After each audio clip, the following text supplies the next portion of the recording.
Hello and welcome to another episode of the Farr Show where I am Damian Farr, and tonight we are talking about the movie Uncharted. And I want to say, I have a personal bias. I was really excited to see this movie. This was one of my most anticipated movies of the year, as I told you many a times. So, let's get the basic info out of the way here, where basic info, it's directed by Ruben Fletcher. He's one of my favorite directors working currently. He directed Zombieland, Zombieland 2, Venom 1, Gangster Squad, which is still good, and then 30 Minutes or Less, which I think is his worst film by far. It's a screenplay by Rafi Lee Jenkins, Art Machinum, and Matt Holloway. Story by Ralphie Lee Jenkins, John Hartley, Rosenberg, and then Mark D. Walker. This movie, honestly, it feels like a good transition. A lot of people have been saying it's bad, but after watching it, honestly, this is a good transition. The games had flaws. Let's be honest there. If you've played the Uncharted games, they had flaws. This movie has the same flaws, which is pretty funny, honestly, I think. I think that's great.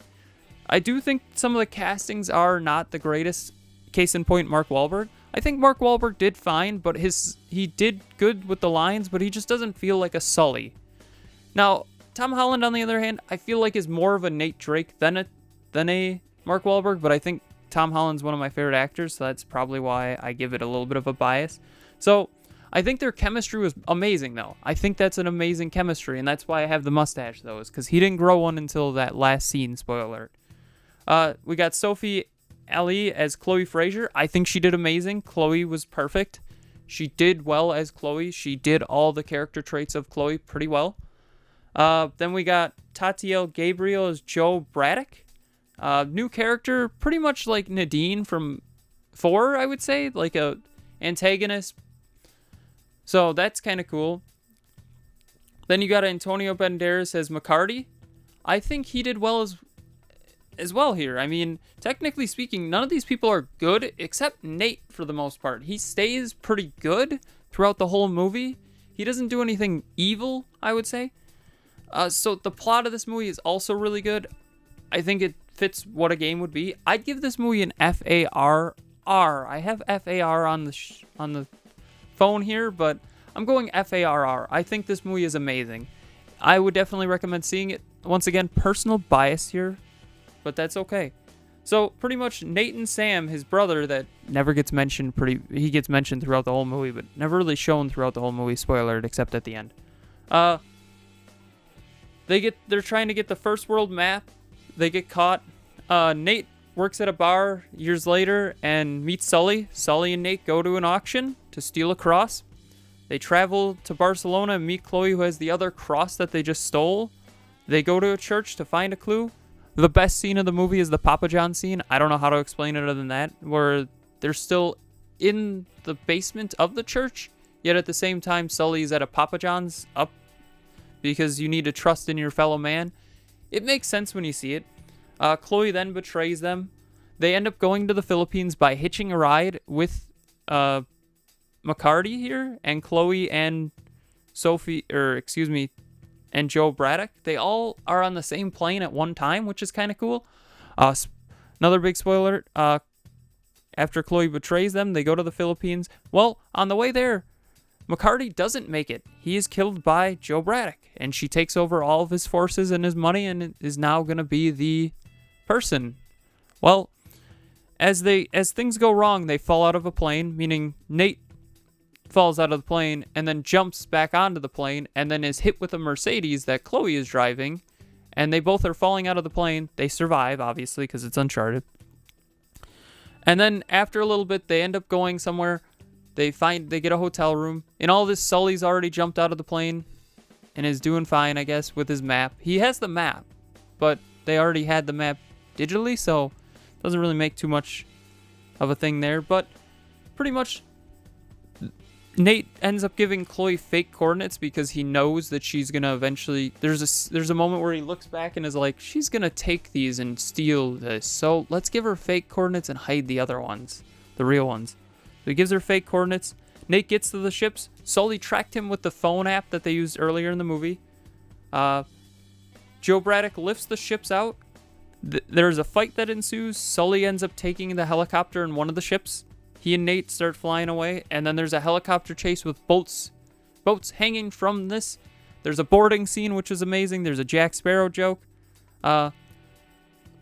Ends up here where both the boats are lost. Nate gives Sully some gold after saving him, which was a really good moment. It was really a good character development moment here, I would say, where Sully is willing to sacrifice the money to save the kid, this case Nate, and it shows that they're starting to develop a relationship, some kind of I wouldn't say a father-son, because honestly I think these two are closer in age than Sully and Nate are in the games, but I'm not 100% certain on that one. If not, I mean, it's like a father-son, or it's a older-younger brother situation here, I would say. And then Chloe gets nothing in the end. And after credits, it sets up Drake's fortune, ironically enough. So maybe we'll get Drake's fortune. As for the future, what do we do here? Well, you do Drake's fortune, and you're going to need an Elena. So I personally, this is my personal pick, another personal choice here. I want Tom Holland. He's my favorite actor, and my favorite actress working is Haley Steinfeld. So I think you put her as Elena Fisher. She's got the face, but she doesn't have the hair. So, I mean, a wig can do that, honestly. So I thought that'd be kind of cool. So now I know what you're thinking, because this is unrelated. The movie was great, once again. I have a personal bias towards it, but what do I think of the games and the book? I know what you're thinking. There's a book? Yes, there's a book. Let's rank them here. So we got Uncharted Golden Abyss, which I give an FA. That's the PS Vita game that nobody played. It's a cool tech demo, honestly. Then I got Uncharted The Lost Legacy as an FA. It's really just a glorified expansion. I know what you're thinking. Damien, what about Miles Morales? Yes, Miles Morales was an expansion, but it gave us a character that we wanted to see continue. Let's be honest. After Uncharted 4, we wanted to see what Sully and Sam are doing, not Nadine and Chloe. So I thought that was kind of weird. Then we got Uncharted The Fourth Labyrinth, which I give an FA. It takes place between Among Thieves and Drake's Deception. That's the book. It's pretty good, honestly. I've read it a couple of times now, and I would continue reading it. We got Uncharted Drake's Fortune. I gave an FA. It's the start of the games. It is dated at this point. It is really dated when you play it, but it's still a fun game to play. If you're going to play them all, you might as well play this one at the start, obviously. Then we got Uncharted 4, A Thief's End, which I give an FAR. Different writers, and it feels a bit different. The biggest thing, spoiler, Uncharted has this history of having, weird endings all the time. This game did not have a weird ending. It had a normal ending. It was just a normal situation, and I'm like, that's weird. Why don't they have it where it's old school Uncharted, where something just comes out of nowhere, where they hint at it, but it feels like it comes out of nowhere. Like some mythical things. Uncharted 3, Drake's Deception, I give an FAR as well. I think this one's a bit too long is the biggest thing. I think it's still a great game, definitely worth a playthrough. If you have not played it, go play it. And then, personally, I think Uncharted 2, Among Thieves, is an FARR. That is the best game in the series, hands down.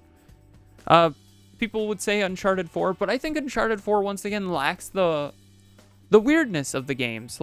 They're action-adventure games with a good story, but then at the same time, they just throw shit out the window at the end and then are like, here, this is what we're doing now. And I love that, the randomness at the end. So, I think it's cool. I'm excited because I'm hoping they make more of these movies.